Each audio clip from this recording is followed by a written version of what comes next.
What's up everyone, and welcome back to part 2 of my Master Grade Strike Gundam version RM review. So now that I have the kit finished, I'll be looking at the aesthetics and quality of this kit.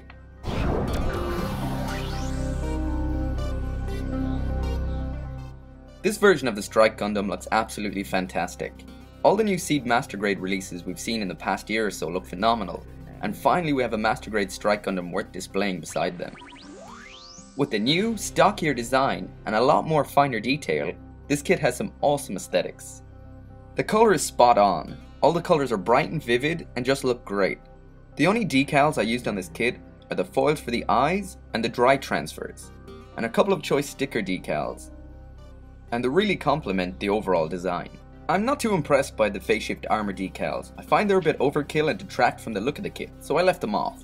Head looks great, sharp detail and nice panel lines. The Vulcans are also molded in grey, which looks really nice. The head camera is colourless clear part, as you can see, but all in all the head looks awesome. Overall detail for the rest of the kit is conservative for the most part, but there's some awesome colour separation on this kit, like here on the front and on the back, and the red on the thrusters, which really pops. The only problem I really have with the design of this kit is one that I had with both the Buster and the Blitz as well, and that's the feet. The Strike Remaster has great proportions for the most part, but the feet are blocky and detract from the overall aesthetics of the kit. When compared to the feet on the high grade, real grade and perfect grade versions, they're second to worst in my opinion, outdone only by the high grade. The real grade's feet look the best, and the slightly flatter, more elongated look just looks nicer, and this style would look awesome on the remaster, but that's just my opinion. Compared to the high grade and the real grade, the new remaster version is definitely my favourite of the bunch, and that's saying a lot, as I love the real grade version, but nothing beats a good master grade. And finally, with the Ale Striker pack on, we can see the Strike Gundam version remaster in all its glory.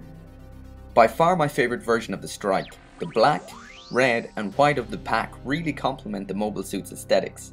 The sword and launcher pack's colour schemes just don't complement it as well in my opinion. The Ale Strike version remaster is an amazing looking kit, and it's jumped right to number 1 as my favourite amongst the new Seed kits. Great colour, amazing proportions, and just enough detail to make this kit a great looking master grade while still keeping it accurate to the anime. 9.2 out of 10 for aesthetics.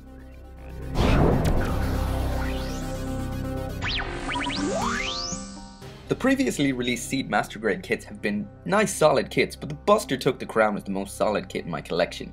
That is until I realised that the small green part from the chin is now missing. I really do advise gluing small parts. The Strike Gundam shares a lot of the same X-frame as the other Seed kit, so the joints for the most part are the same, which means they're very solid.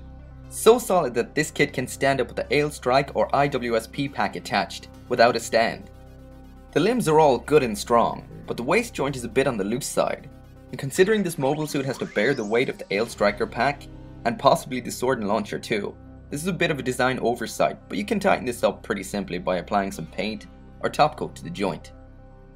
Also worth mentioning are the ankles. They're pretty strong, but they may be a bit too loose for some dynamic poses. Plastic wise, this kit suffers from a lot of the same issues as all of Bandai's kits. The ABS is nice and soft and easy to work with, without leaving many marks. Blue plastic can mark quite badly if you're not very careful, and the black of the Striker pack marks really easily, and has quite a few mold lines. But the whites are virtually perfect and easy to work with. And another thing I'll mention is the clear parts. Blitz's clear parts were in a clear red, but here again we have colourless parts. So you have the choice here to leave it as it is, use the foil seals, which I definitely don't recommend, or paint them in a clear blue. I'm going to take a shot in the dark here and assume Bandai keeps kit modders and kit painters in mind when designing these kits. Colourless plastic parts can be painted any clear colour of your choice. And if you wanted to custom paint this kit and it had a clear blue part, it couldn't be painted red, yellow, pink or whatever. That's probably why they leave them colourless. As for loose parts, the worst offender is the blade antenna on the head, which is so loose it keeps on falling off, so this is one to glue for definite. Besides this, the mobile suit itself is good and solid. Not as much can be said for the Ale Striker though.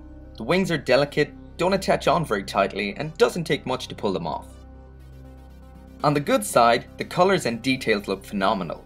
The joints are good and tight for the most part, but on the bad side, the waist just isn't quite strong enough, and there are a few loose bits here and there, but then again these are simple fixes, and really don't detract much from an otherwise awesome kit.